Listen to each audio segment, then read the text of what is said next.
और अब ये खबर आम लोगों की जेब पर असर डालने वाली है। जी हां, दूध के दाम में बढ़ोतरी के बाद अब घी के दामों में भी बढ़ोतरी हो गई है। राजस्थान को कोऑपरेटिव डेयरी फेडरेशन ने सरस घी के दामों में 25 रुपए प्रति लीटर की बढ़ोतरी कर दी है। वहीं गाय का घी भी 10 रुपए प्रति लीटर महंगा कर दिया गया है। बता दें कि इससे पहले 9 मई को घी के दामों में वृद्धि की गई थी।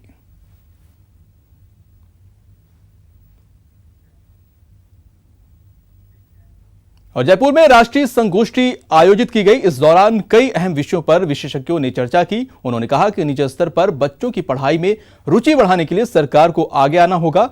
बता दें कि इस संगोष्ठी में बाल साहित्यकार, लेखक और प्रकाशन कार्य से जुड़े लोग मौजूद रहे। पे बहुत सारे लोग लिख रहे हैं, प्रयास कर रहे हैं बच्चों को किस तरह की सुग्राह्य किताबें मिलें, उनका व्यक्तित्व का विकास हो, हमारी जो पुरानी परंपराएं हैं, समृद्ध जो धरोहर हैं, उनके बारे में अगली पीढ़ी को जानकारी मिले। इसको सरलतम रूप में और व्यापक प्रचारित रूप में कैसे किया जा सकता है, तो राष्ट्रीय पुस्तक न्यास का ये प्रयास है और उस दिशा में देश भर से लोग आए हैं। एक वर्ल्ड बैंक के सलाहकार भी आए हैं, डॉक्टर पटनायक, नागपुर से भी 2-3 लोग आए हैं। मराठी और क्षेत्रीय भाषाओं के में जो बाल साहित्य लिखते हैं वो लोग भी विशेषज्ञ यहाँ हैं। 2 दिन वो चर्चा करेंगे और चर्चा के बाद देखें क्या सिफारिशें आती हैं उनकी, कि किस तरह के निष्कर्ष निकलते हैं। और राजस्थान यूनिवर्सिटी समेत प्रदेश भर के कॉलेज और विश्वविद्यालय में दाखिले का दौर अब रफ्तार पकड़ रहा है। 1 जून से शुरू हुई प्रवेश प्रक्रिया के बाद आरयू के 4 संगठक यूजी कॉलेजों के लिए अब तक 8,500 यूजर्स रजिस्टर हुए हैं, तो वहीं करीब 7,000 फॉर्म अब तक तैयार कर लिए गए हैं। आरयू में यूजी और पीजी के लिए 10 जून तक ऑनलाइन आवेदन प्रक्रिया जारी है। बता दें कि प्रवेश से पहले कॉलेजों की ओर से विद्यार्थियों को काउंसलिंग दी जा रही है, जिससे अलग अलग विषयों के बारे में विद्यार्थियों को जानकारी मिल सके और वो ले सकें।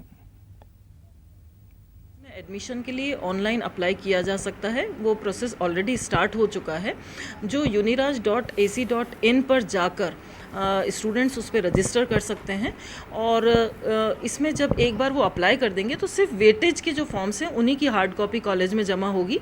अदरवाइज़ मेरिट लिस्ट जो तैयार हो जाएगी उसके बाद स्टूडेंट्स को डॉक्यूमेंट वेरिफिकेशन के लिए यहाँ आना होगा। यही इसका प्रोसेस है और हम यहाँ पर कुल इनमें फर्स्ट ईयर के लिए लगभग 2,500 सीट्स पर अभी इस बार एडमिशन हम करेंगे। जयपुर में 22 गोदाम रेलवे स्टेशन का सफर अब खत्म होने का ऐलान कर दिया गया है। हालांकि ये पूरी प्रक्रिया में अभी वक्त लगेगा, वो इसलिए क्योंकि 64 साल पुराने इस रेलवे स्टेशन का फिलहाल कोई खास महत्व नहीं रह गया है। इसलिए इसकी यार्ड रीमॉडलिंग का काम 15 जून के बाद शुरू कर दिया जाएगा। बता दें कि इस स्टेशन को कभी बर्मा सेल और कॉल टैक्स कंपनियों के ऑयल डिपो के लिए साइटिंग के तौर पर काम में लिया जाता था और अब इस स्टेशन को यार्ड के तौर पर खाली रैक को प्लेस करने के काम में लिया जाता है। ये स्टेशन इंपॉर्टेंट नहीं है। हाँ, रेलवे के पॉइंट ऑफ व्यू से हम इसको यूज़ करते थे एज स्टेबलिंग यार्ड। यहाँ पर जो ट्रेनों के हमारे ECR जो एम्प्टी कोचिंग रेक होते थे वो स्टेबल होते थे। जयपुर में वो टर्मिनेट हुई गाड़ी, उसको हम 22 गोदाम भेज देते थे और वो वहाँ पर खड़ी रहती थी। अभी जो एक बड़ा डेवलपमेंट होने जा रहा है NWR में, वो जयपुर यार्ड रिमॉडलिंग का है। आपको पता होगा कि सीकर से जयपुर तक की जो गेज कन्वर्जन है वो ऑलमोस्ट कंप्लीट हो गई है, ढेरका बालाजी तक आ चुकी है। अब ढेरका बालाजी से जयपुर कनेक्ट करने के लिए उसको जो है यार्ड रिमॉडलिंग जयपुर की करनी पड़ेगी। और अब बात 10वीं के नतीजे की। माध्यमिक शिक्षा बोर्ड राजस्थान के 10वीं के नतीजे आ गए हैं, जिसमें लड़कियों ने एक बार फिर बाजी मारी है। वहीं जयपुर की NK पब्लिक स्कूल की छात्रा शीला जाट ने 99.17% अंक लाकर अपने माता पिता का नाम रोशन किया है। बता दें कि शीला के पिता किसान हैं जो जयपुर में भैंस पालते हैं और दूध बेचकर अपने परिवार का गुजारा करते हैं, लेकिन बेटे की कामयाबी ने माता पिता का सिर फख्र से ऊंचा कर दिया है। वहीं शीला भविष्य में न्यूरोसर्जन बनना चाहती हैं। देखिए हमारे संवाददाता बाबूलाल धायल की शीला और उनके माता पिता के साथ खास बातचीत। राजस्थान बोर्ड की 10वीं परीक्षा के नतीजे आ गए हैं और इसमें जयपुर के मुरलीपुरा में रहने वाली अनपढ़ किसान की बेटी शीला जाट ने 99.17% अंक हासिल किए हैं। संभवतः वो लड़कियों के वर्ग में सबसे ज़्यादा अंक हासिल करने वाली छात्रा अब तक बताई जा रही है। मैं इस वक्त मुरलीपुरा में NK पब्लिक स्कूल में हूँ, जहाँ मेरे साथ में शीला और उसके परिवार वाले और इस स्कूल के टीचर्स। सबसे पहले शीला से बात करेंगे। शीला, क्या उम्मीद थी आपको कि आप इतने नंबर लेने जा रहे हैं? मेरे को तो लगा था कि 98 इसके पास बन सकती है, फिर मैं ज़्यादा से ज़्यादा लगाया तो उसके हिसाब से 99.33 थी। तो 99.17 भी सही है मेरे लिए तो। अच्छा, क्या बनना है भविष्य में और किस तरह से मम्मी पापा ने सपोर्ट किया और स्कूल के जो टीचर्स हैं उन्होंने किस तरह से आपको पढ़ाने लिखाने में सहयोग किया?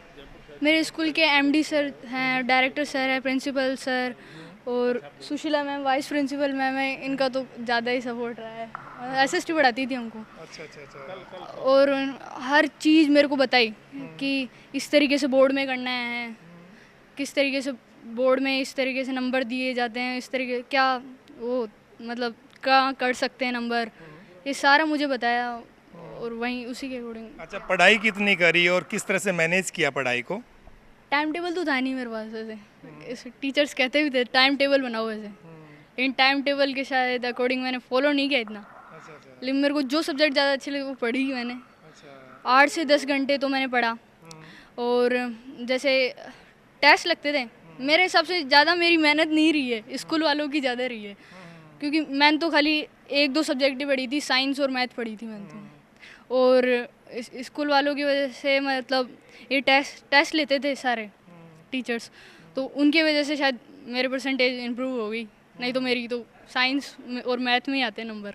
तो एनके पब्लिक स्कूल में जश्न का माहौल नहीं है, मगर गांव में जैसे ही खबर पहुंची है, इनका गोविंदपुरा गांव पड़ता है जो कि शाहपुरा तहसील में आता है, अब वहां पर भी ढोल नगाड़े बज रहे हैं और गांव के तमाम लोगों के चेहरे पर खुशी देखी जा सकती है। सब लोग यही दुआएं कर रहे हैं, यही प्रार्थना कर रहे हैं कि शीला की जो सफलता का जो दायरा है वो आगे बढ़ता रहे और इसी तरह से वो गांव के लोगों को और उनके स्कूल को और कॉलेज को आने वाले दिनों में सबको खुश होने का मौका दे। कैमरा पर्सन रमाकांत के साथ बाबूलाल धायल, न्यूज़ 18 जयपुर।